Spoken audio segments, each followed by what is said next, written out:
Hello, beloveds, and welcome to Self Love as Self Forgiveness. One of my favorite quotes by Don Miguel Ruiz talks about how forgiveness is the supreme act of self love. And I fully believe that. And the Buddha talks about withholding forgiveness is literally like having a bottle of poison and instead of giving it to someone else, taking it yourself. When we withhold forgiveness from ourselves, first and foremost, we're only poisoning our own experience. We're hurting ourselves.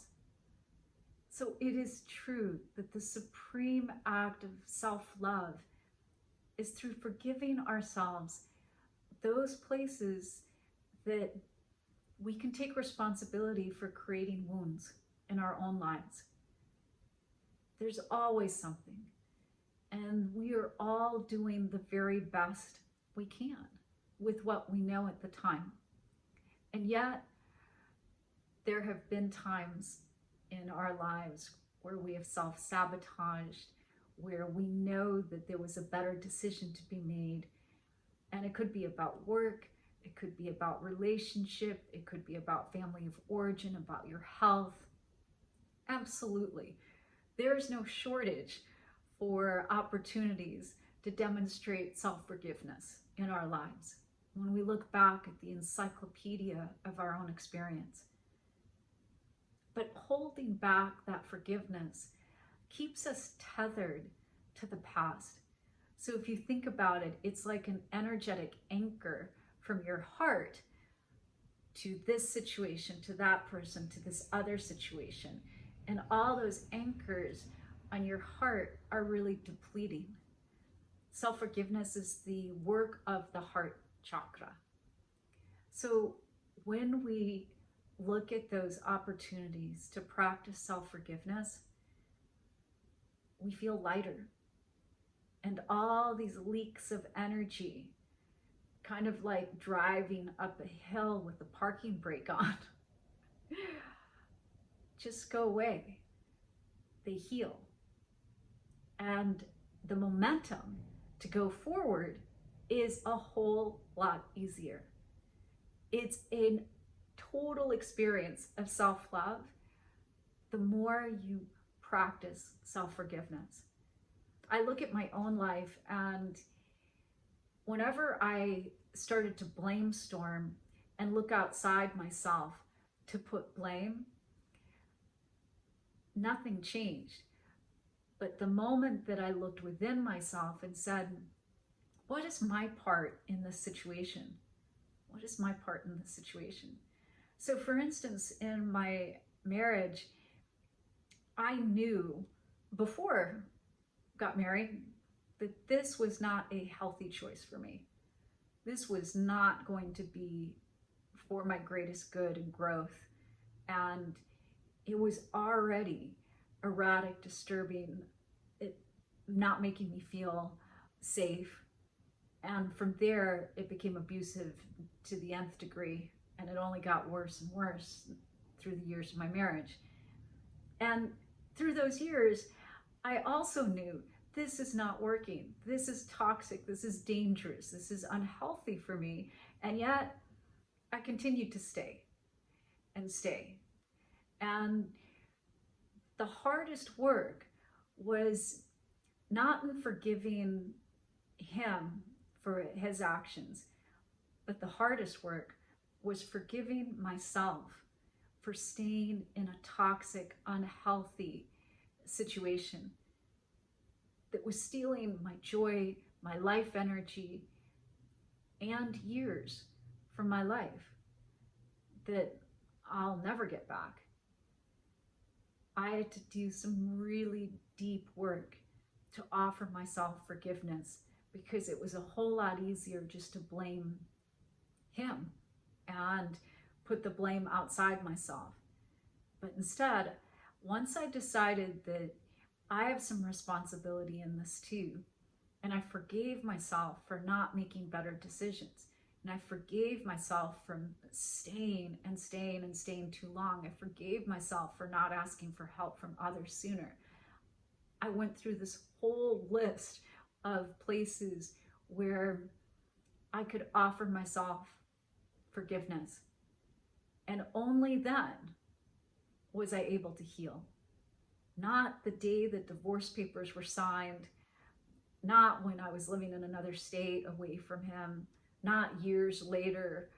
No, it was only the day that I decided to forgive myself that the true emotional divorce took place. And then I was free. And it was such a great opportunity to show myself love. And when I did that, all of this energy, felt like a rebound of energy, came back to me. And my life started to feel in alignment and with great ease and grace from that point forward.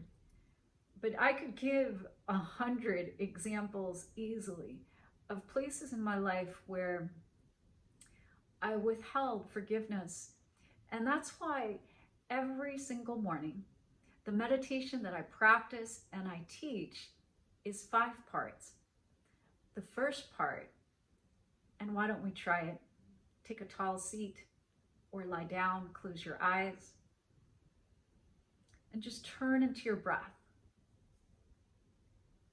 Just watch your breath without changing it, without judging it. Simply observe it, notice it, be with your breath.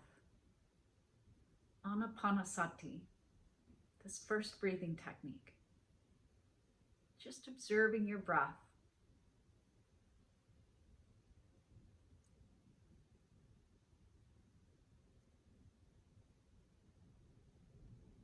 And now start to say to yourself, may I be empty so love flows through me.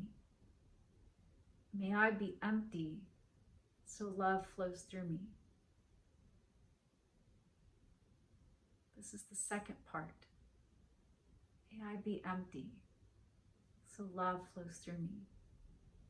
You could personalize it or just let it fill in on its own. May I be empty so love flows through me. And now say to yourself, I forgive myself for, I forgive myself for ... I forgive myself for.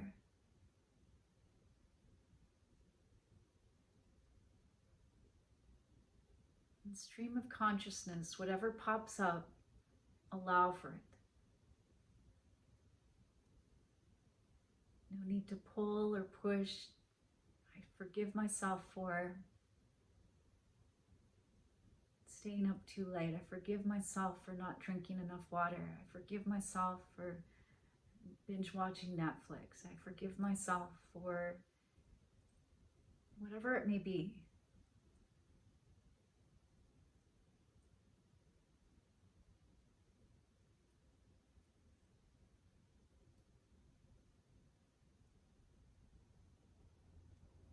And then go into the great listening. Ask something bigger than yourself, Great Spirit, Universal Mind, Heart Consciousness. What would you have me know right now? What would you have me know right now?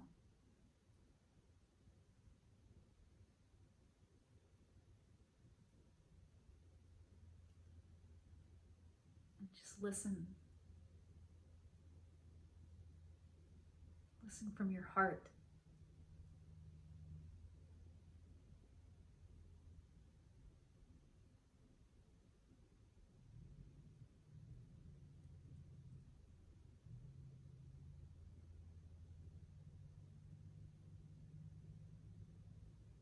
Thank your guides, guardians, angels, ascended masters, all those in your support. Deepen your breath to come back into this more present state awareness. This meditation is one I do every day, but the essential part, and you could just practice the part of self-forgiveness, is every single day I make time first thing in the morning to say to myself, I forgive myself for. And so I don't accumulate this long laundry list of things. I don't accumulate a wounding, kind of like digging the wound deeper and deeper into my psyche. I don't do that because I practice forgiving myself every single day. And some days I have more than others, and some days I have nothing at all that comes up in self-forgiveness. And I judge none of it. But it is a practice, self-forgiveness. And what's interesting, it's kind of like a muscle. The more you practice forgiveness towards yourself, the easier it is to forgive others. As you bring your hands over your heart, you are such a beautiful divine being, so worthy of your own forgiveness. If you want to feel lighter and show yourself some love right now in this moment, just practice self-forgiveness. Meditate on it, journal it, whatever you need to do, but you'll find yourself lightening up, and your heart will thank you. From my heart to your heart to the heart of the universe, may you love yourself, love your day, and love your life.